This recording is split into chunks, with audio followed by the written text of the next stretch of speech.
All right, welcome to Talkin' Investing. I am Tom, and as always, this is not financial advice. Today, I want to bring you a Bitcoin update. We're going to focus mainly on Bitcoin. We have gone through a line of support, so I wanted to get a video out today and update everybody. So we talk about Bitcoin and Bitcoin miners all the time on this channel. If you have not yet subscribed, please remember to subscribe to the channel and hit the notification bell. And also, if everybody could please smash the like button, I would appreciate it. It helps the channel out a lot. Lastly, you will find in our pinned comment a link to our free Discord. It'd be great if you join us over on the Discord. It's free, so we'd love to see you there. Okay, so before I get to any of the charts, we did break through our line at 28,800. So we have broken a very, very significant long-term line of support dating really a year and a half back. So I will address that and we'll get to that. But I will tell you, I am not going to do a sky is falling video. I know that probably this video will get less views because it is not a raging negative video, and that is everything that's going on right now. So as I watch other investment channels across the board, and quite frankly the news across the board, everything is negative right now. So things are never as good as you think they are, and things are never as bad as you think they are. So I know everybody doesn't want to hear that right now, but there's some bigger picture stuff going on that actually gives me some very encouraging signs for Bitcoin over the long term. Obviously, it's very hard. I've been saying for months we've been going sideways. The activity's been extremely neutral, so it's very hard to call a precise bottom. I've been saying we're bouncing along the bottom. I think you'll see once we look at the charts today that we are still inside of that range, bouncing along the bottom. We did take out an important line of support, so we'll get into that and see what that means as well. So in the short term, I do think we're in for maybe a little bit more pain, and that means over the next, anywhere from the next few days to the next few weeks. However, there are some major shifts happening that I believe are very positive for Bitcoin. So I'm going to be doing some videos on those over the coming days, one of which will be a new analysis that I'm going to do in today's video that I have never done before. Okay, so let's talk about the Bitcoin miners for just a minute. This is the big board from Friday. You're going to see it is all red with the exception of DigiHost. For whatever reason, it always seems that there are one or two outliers, but other than that, Mawson was at 0%, DigiHost was green, the rest of the board was very red. Bitfarms was down 8%, Hut, Hive, and Riot were all down 5%. So this was a mostly down day, anywhere from a little bit to 5, 6, 7, 8%. Bitfarms, I think, was the worst on the day at 8%. I show you this because most of these right now are at or near their 52-week low or their all-time low. Having said that, unless something drastic changes overnight tonight, we are likely to get brand new all-time lows across the board tomorrow. That's going to be the first thing that I'm looking to see is what is the price action on the Bitcoin miners now that Bitcoin has broken this very strong line of support. So if we see a big down day, I guess I will not be surprised. So for me personally, I will be buying the dip. That is not financial advice. So please do your own due diligence, and you guys got to decide when you're going to spend your money. Obviously, we've been hitting new 52-week low after new 52-week low. But if there is a big down day for me, I'm expecting that. If there is not a big down day, then that means one of two things. Either the market is rallying and the Bitcoin miners are coming along with it, or people believe that we're near a bottom in Bitcoin, so the miners will have a less dramatic reaction. I'm not expecting that, but those are the two possibilities. So this is Bitcoin on the 4-hour time frame. So you're going to see that this is that line at 28,800. And as I zoom further out, you'll see we hit that July of 2021, which was almost a year ago, and that was the low for the year in 2021. So really, this takes us all the way back to December of 2020. So this was a very strong line of support. You're looking at about the last month of activity. So this day right here was May 12th, and we kind of flash crashed down to, depends what chart you look on, but somewhere between 25,000 and 25,500. So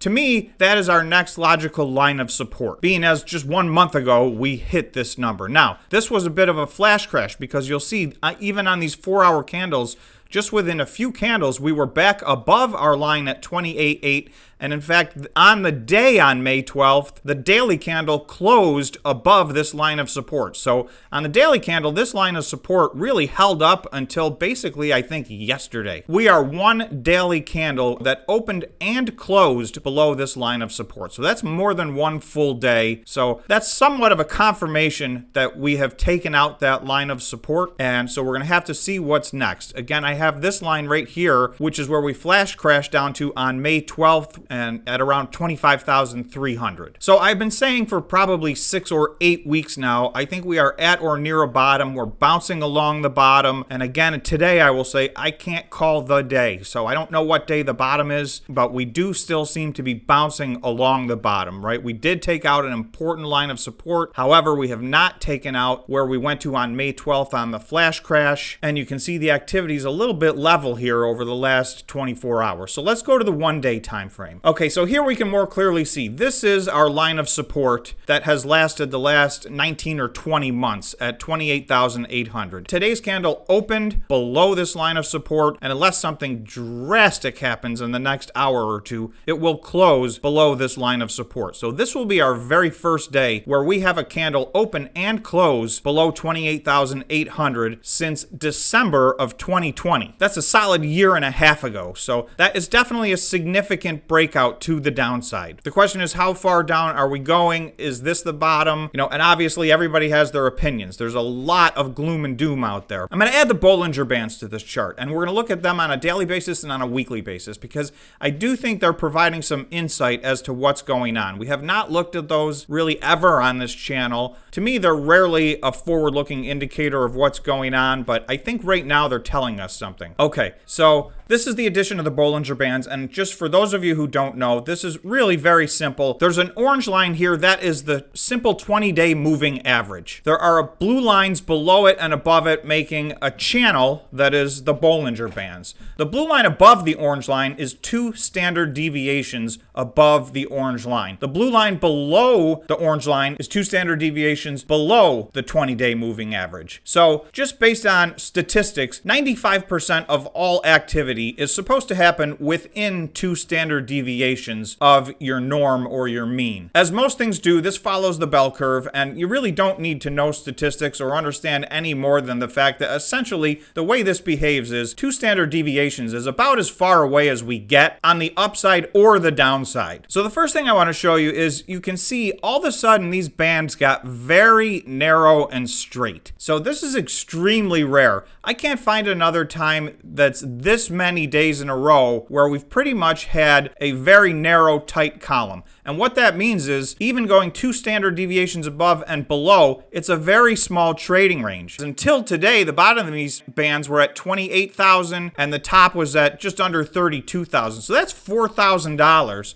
You can see there have been other times where 2 standard deviations were $15,000. So what that tells us is what we already know. We have been trading absolutely sideways for the better part of a month now. So this is what you get from that. However, you're going to notice over the last week, we had a big green candle that actually candle wicked up to 2 standard deviations above. If you look at the chart, you're going to see there's very little activity outside of these lines. May 9th, we had significantly outside of the Bollinger Band. We candle wicked way outside. This is close to 3 standard deviations, which is a 99% event. And it quickly, you can see, came right back to 2 standard deviations inside of the Bollinger Bands. So to me, one of the things is this helps us know range-wise tops and bottoms, particularly as we look at it on the weekly level, which I'm going to do next. But you can see within 1 week here, we went from 2 standard deviations above the mean to now we have crossed the line on the bottom and we're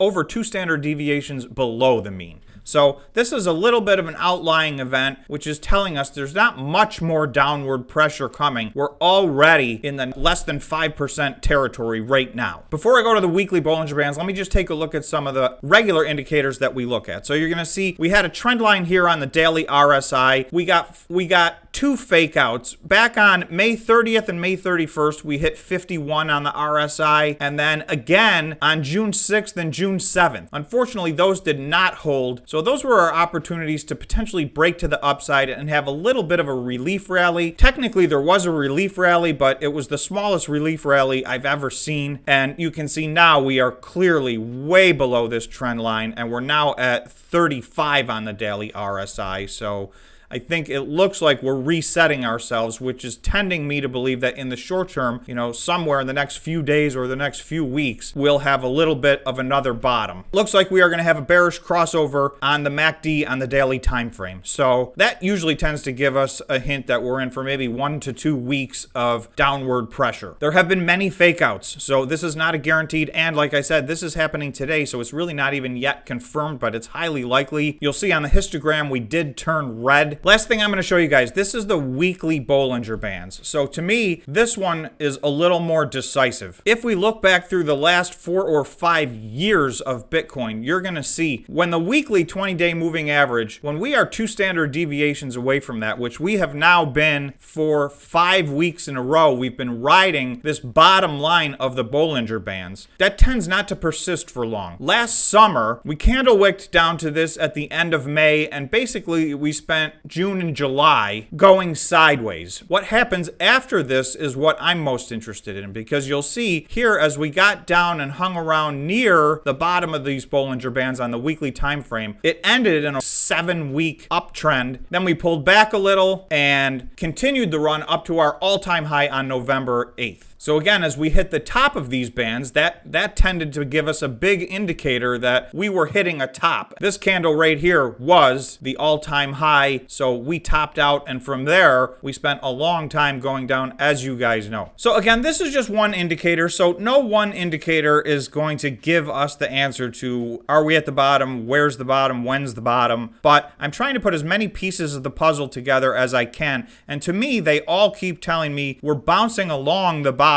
right now. So what we've talked about on this channel, we've been extremely consistent. We have said that 28.8 has been a very strong line of support. It has held for a year and a half. Well, today that broke, so that is noteworthy. However, we have talked about the fact that we flash crashed down to 25,000 on May 12th, so that would be our next line of support. I will just mention one more line of support that's basically about a 4.5-year line of support, and that is at 20,000. So I won't even dig into that one in this video. If we start to test 25,000 and it looks like we're heading in that direction, we'll take a closer look at some of the other downward lines of support. But at the moment, we've clearly had a big run to the downside, and so this has been a very brutal run down, but you can see this formation to me is starting to look like a bottom, but we will see. But for me, I still think we're trading in a range and we're bouncing off the bottom. So I know that a lot of people, I'm getting a lot of pushback on that this is too much hopium, and there's a big consensus out there that we're in for a big giant crash, but I'm just not in that camp, and I'm just looking at the data. So obviously this is highly subject to interpretation. This is not financial advice. So as always, do your own due diligence. So that's my weekend update for Bitcoin and the Bitcoin miners. Sometime over the next couple of days to the next couple of weeks, I am still expecting